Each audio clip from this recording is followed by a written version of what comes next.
Welcome to 31 Media KE. This is the hot discussion, and this is Kimani Waraitha. It has been a while since we posted or we held this discussion, and in our last podcast we were with Wachira Geshashe, and unfortunately my friend Gaduo was absent. He had gone to attend to a few of his personal issues, but today I have both of my guests in the studio. I want to give them an opportunity to say hi.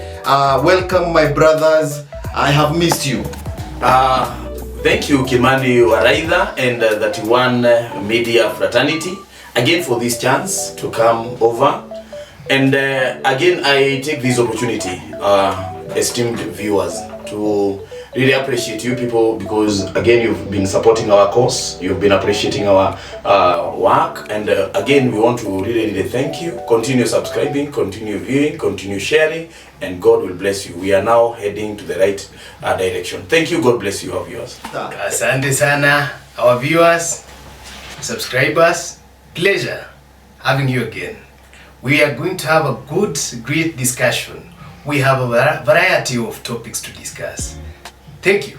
Welcome again. It has always been a pleasure having you in the studio. Let me tell you, gentlemen, that our content has really received a widespread acceptance, and we thank God for that. And we also thank our viewers for your continued support, for watching our content. Consuming our content is actually a favor to us, and we want to thank you, and we ask you to continue subscribing to our content, sharing and telling people about what we are doing. At this moment we have reached 120 subscribers the last time I checked. I want to request us to work a bit hard.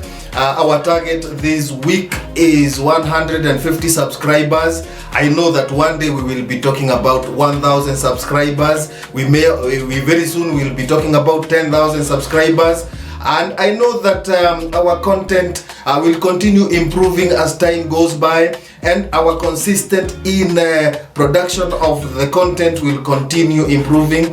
It is a costly affair. It is also time consuming, and we are putting a lot of hard work in the production of this content. Therefore, continue giving us support, and we really appreciate. Now,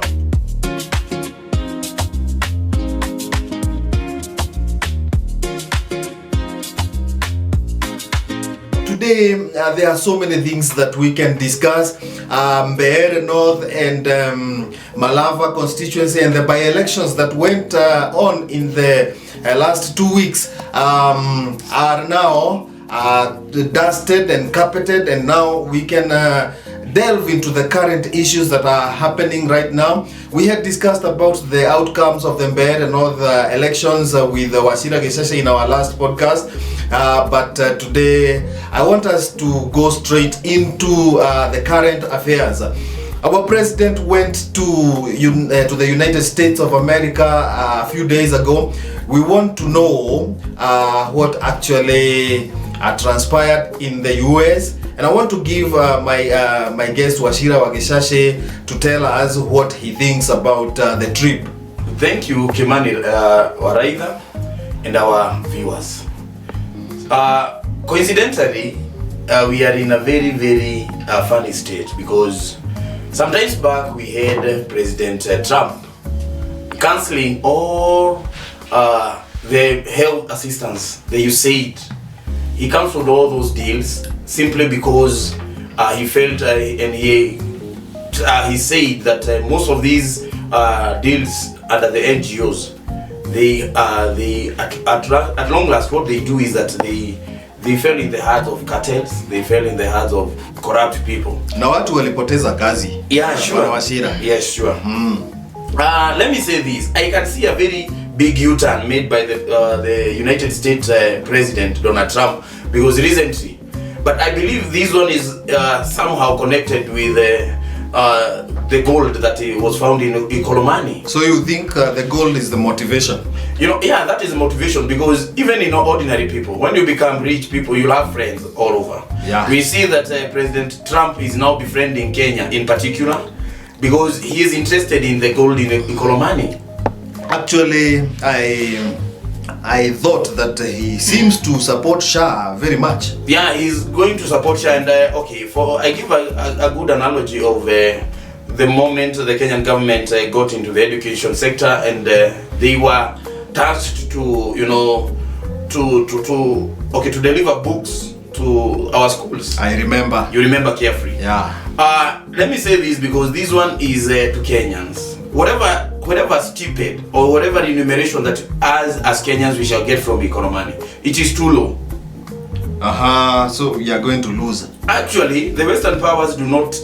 They don't care whoever is in power, provided he protect their interest. Right. We have seen Kagame being protected by the Western power, because he sits on the corridor of DRC. Right. Now we have somebody was saying that actually the person who is usurping the peace in the Central Africa is actually Kagame. Yeah, and he again, he gives very, very, very, very, let me say, very, very hard. Kagame has forces in DRC, right, who are not Congolese, but they are Rwandese. So, and he says that he wants these forces in Congo, who are Rwandans, to get into the military camp or to the military government. They get even into the payroll of the DRC. That means he is hosting, or he is holding the government of the DRC at hostage. So he is holding the government of DRC and the Central African Republic hostage. Yeah. All right. I don't know what to say, but I saw the trip from Ruto, and it was quite sudden. And I think he was invited to the White House. Yeah, again, you can see that, again, we have the second contingency of our young officers going back to Haiti, which, again, didn't sound well with President Trump, because he also, again, cancelled all the deals with Haiti. Actually, when he got into power, I think he withdrew support for the Kenyan government.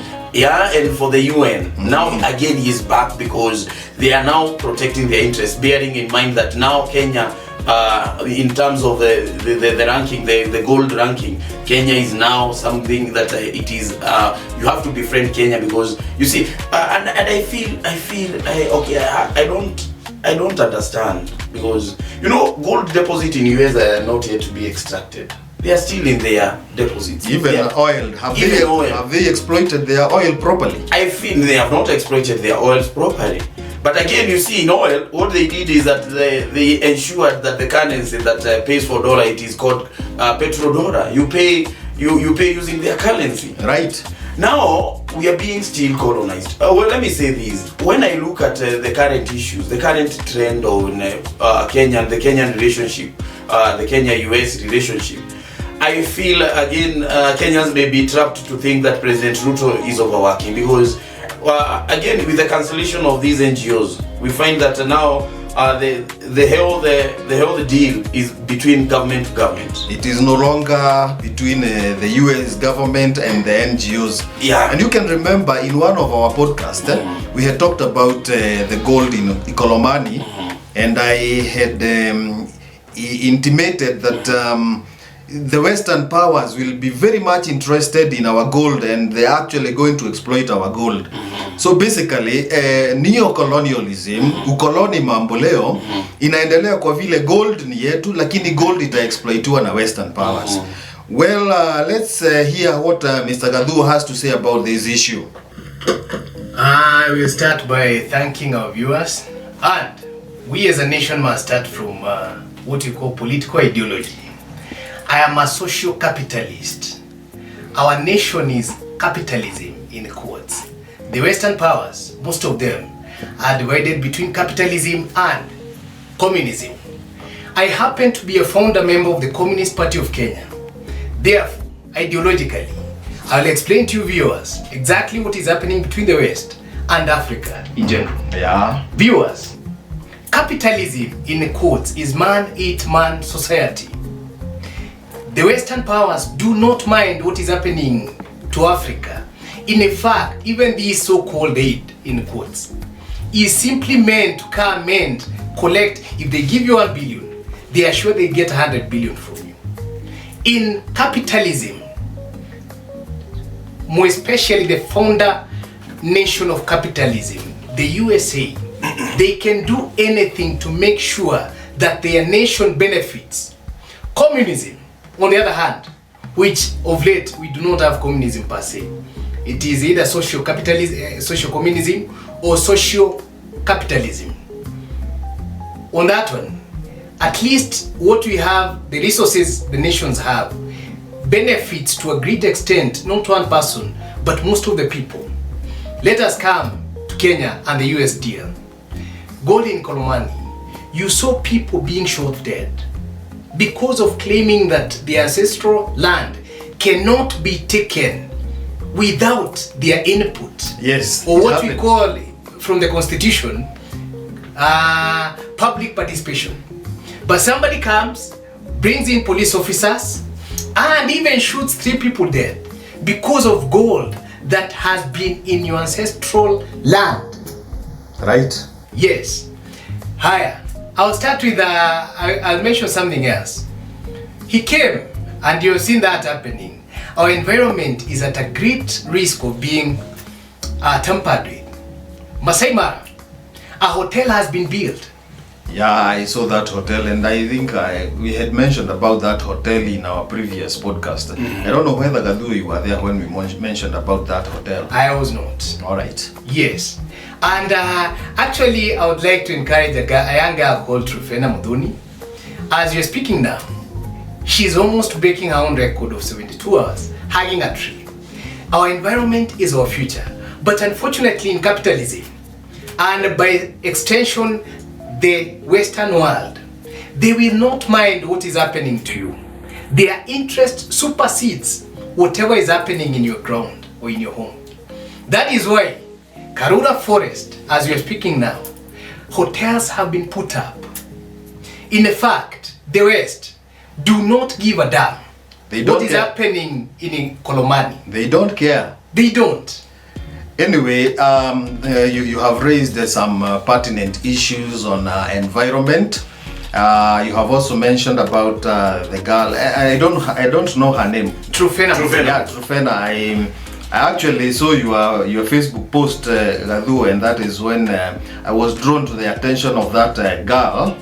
I think she has done the 72 hours. Yeah, so you're speaking now, they're almost over. If they are not over, yeah, I think she has already done. She's accomplished that. She will definitely go into the Guinness Book of Records as the first person to hug a tree for 72 straight hours. Yes. Anyway, so much for the current affairs.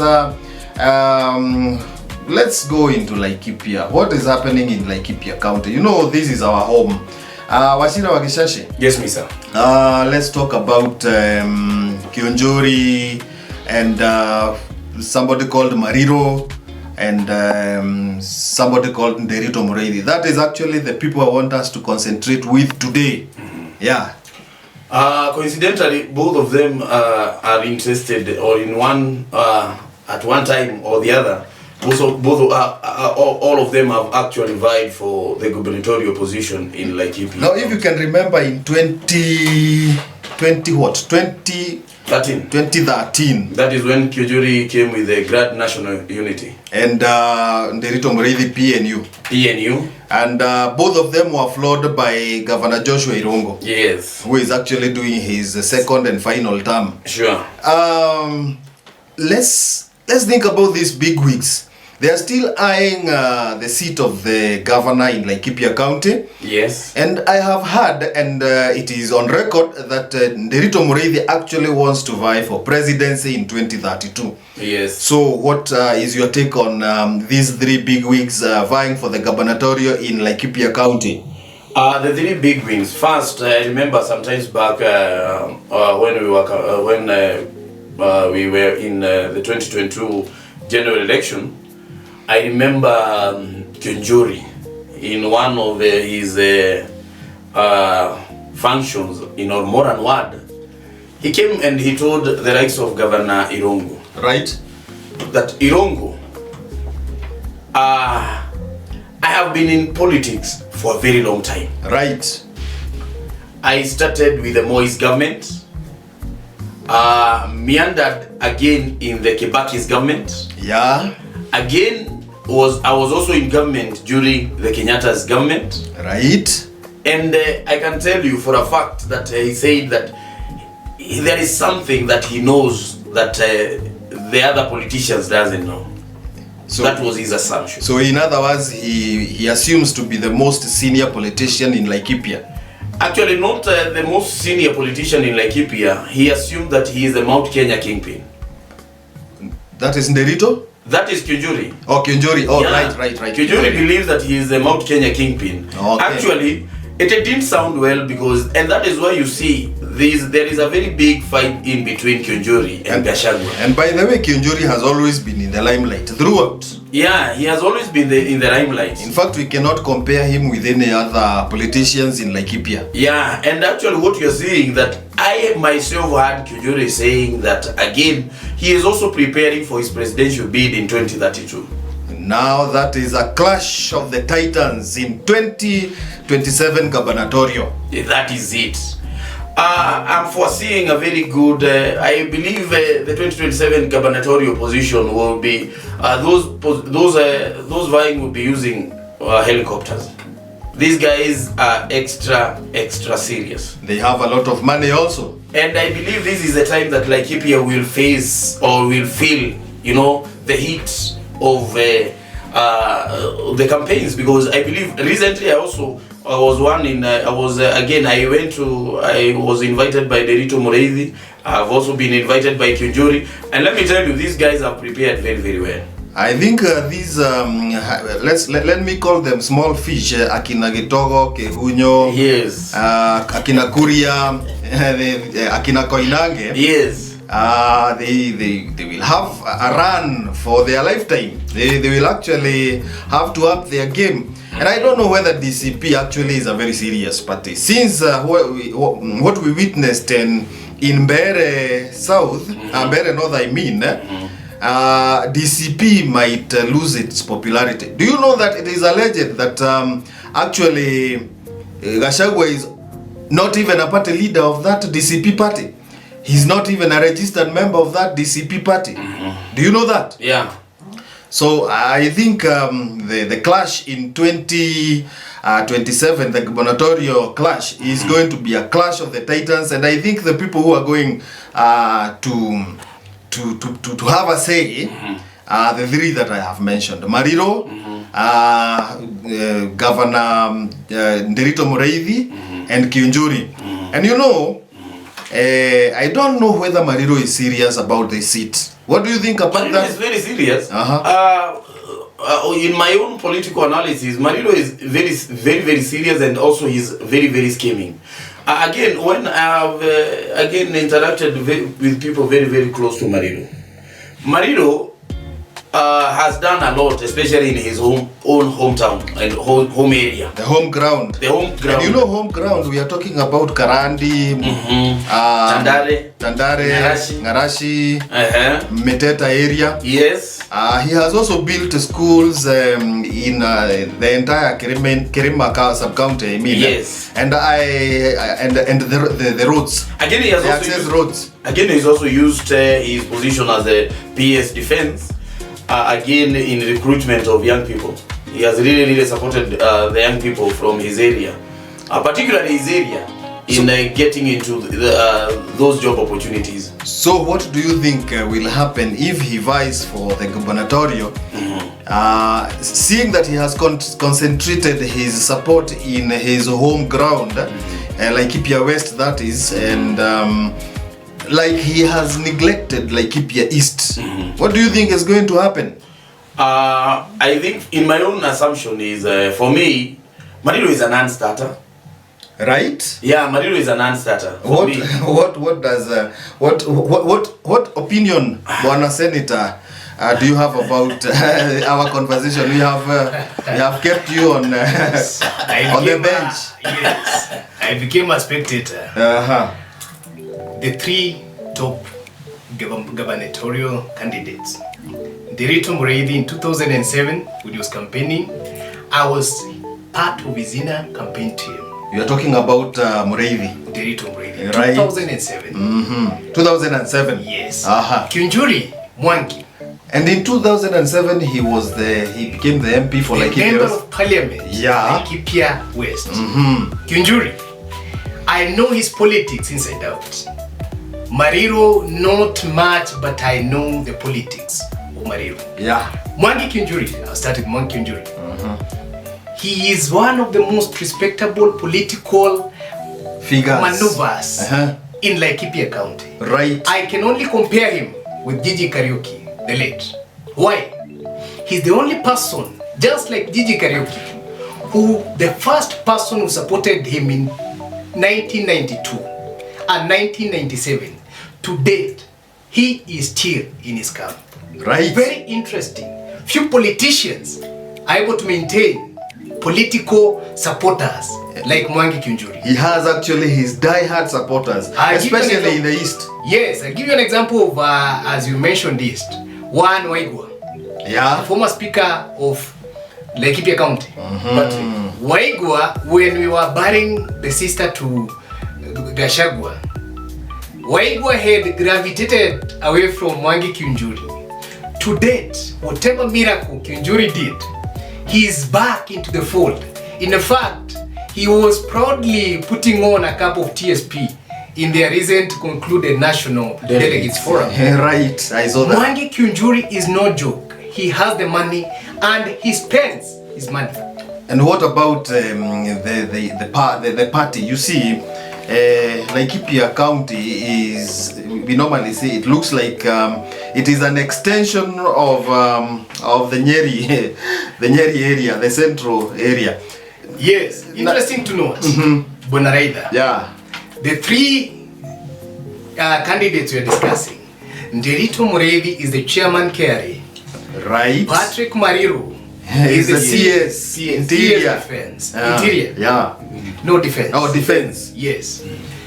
And Mwangi Kiunjuri is a senior most government official, even if it In is charge of empowerment. Yes. Yes. In UDA or Kenya Kwanza government. All of them. None of the three gubernatorial candidates we are discussing can claim not to be working for the government that we have. Right. All of the three are now in Yes. the government, firmly in the government. Yes. So, do you think the recent developments in Mbeere North are going to shape the outcome of 2027 elections? Especially, I'm talking about the gubernatorial. But I want us to break at this point because of time. When we come back, we will continue with the conversation. Thank you, gentlemen. To our subscribers, continue subscribing. To our viewers, continue supporting us. And when we come back in this hot discussion, we will continue with the debate. Thank you.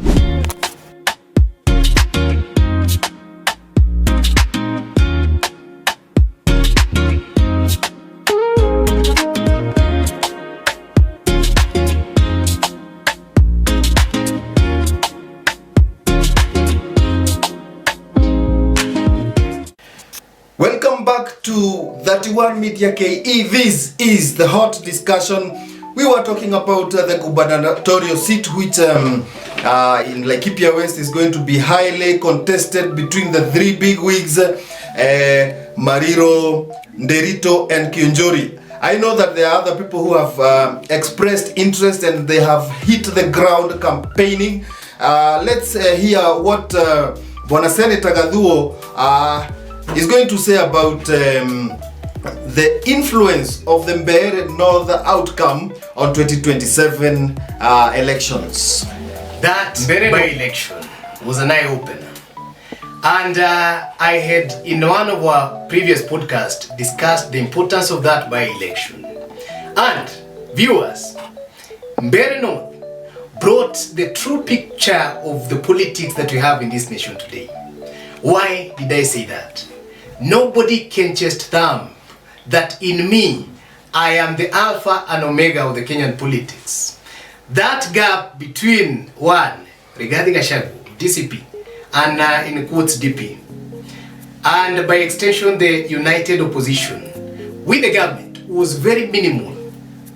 Right. And viewers, that demystified what that a narrative of I don't know Murima, I don't know what has gone. In fact, at this time, actually, to cut you short, people are now openly and boldly saying two-term. Watu wa Murima saizi wengi sana sasa wanasema openly bila kuogopa two-term, mimi niko hapo na sibanduki.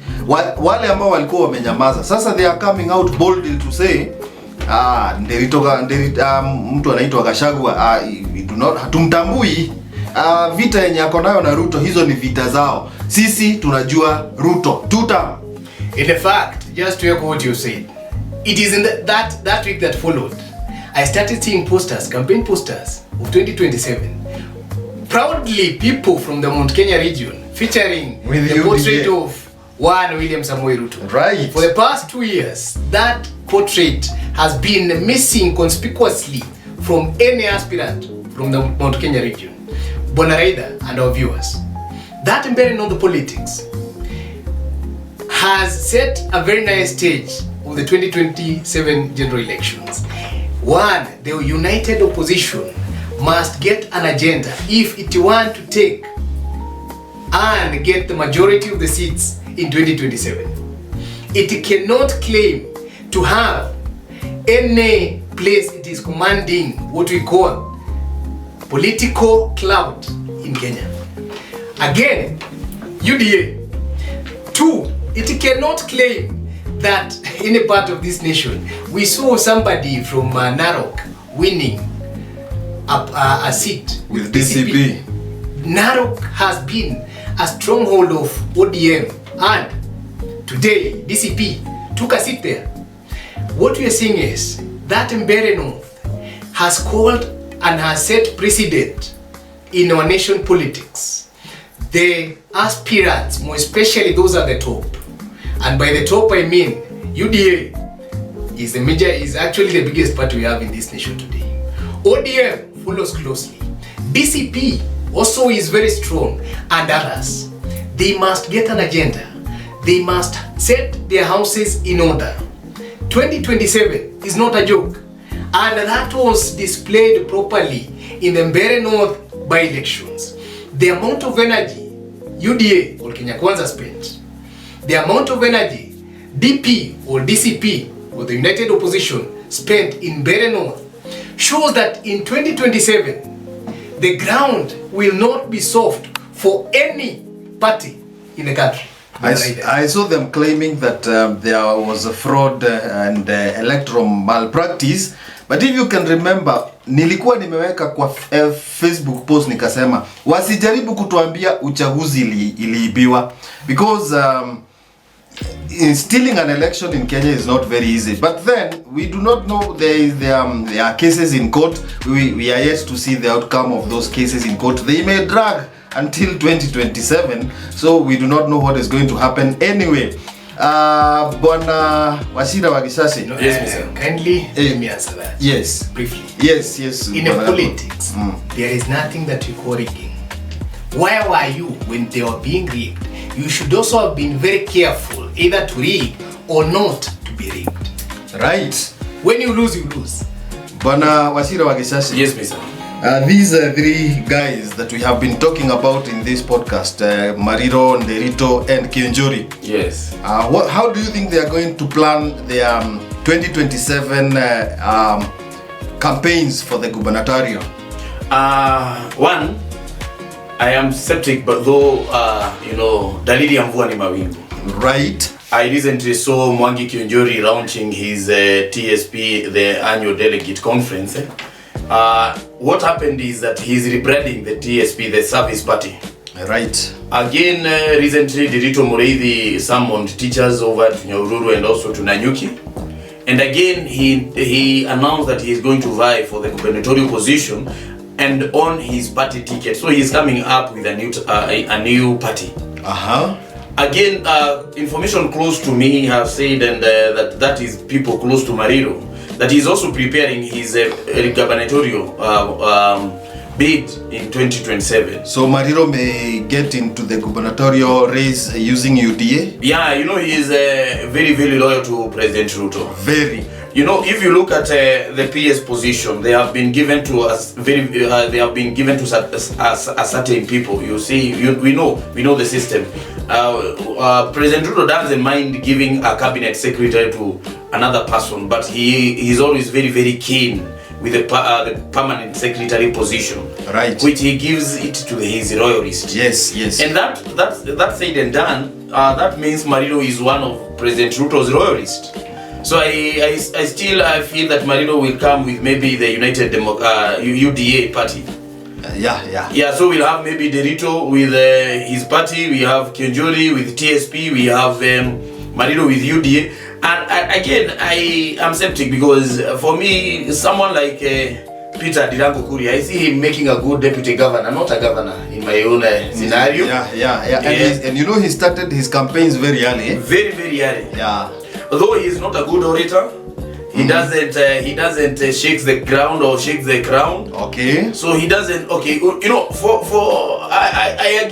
I'm very, very skeptic because when you have Kejori, who is a very, very good orator, you know, he at one point he interjects and intertwine his oratory skills with singing. Yeah. Kidogo unamsikia ameanza kuiba. True. So and you see wamama wanapenda kuiba sana. Yeah. Sasa unasikia wanaimba nyimbo zenye zinaguza roho za wamama. Well. But again, I don't know why I feel that maybe even Senator Kenyo will now move for the gubernatorial position. And you know, he has kept his card very, very close to his chest. He has been very quiet. And you know, the past two electoral cycles when he won, he just went there unopposed. Yeah. And he did not put in a lot of effort in his campaigns. The unfortunate bit is now that, again, even in the senatorial position, we have one of good senator here, Banagadhuo, who is also vying. And the last time I checked, he was vying. I don't know whether you were...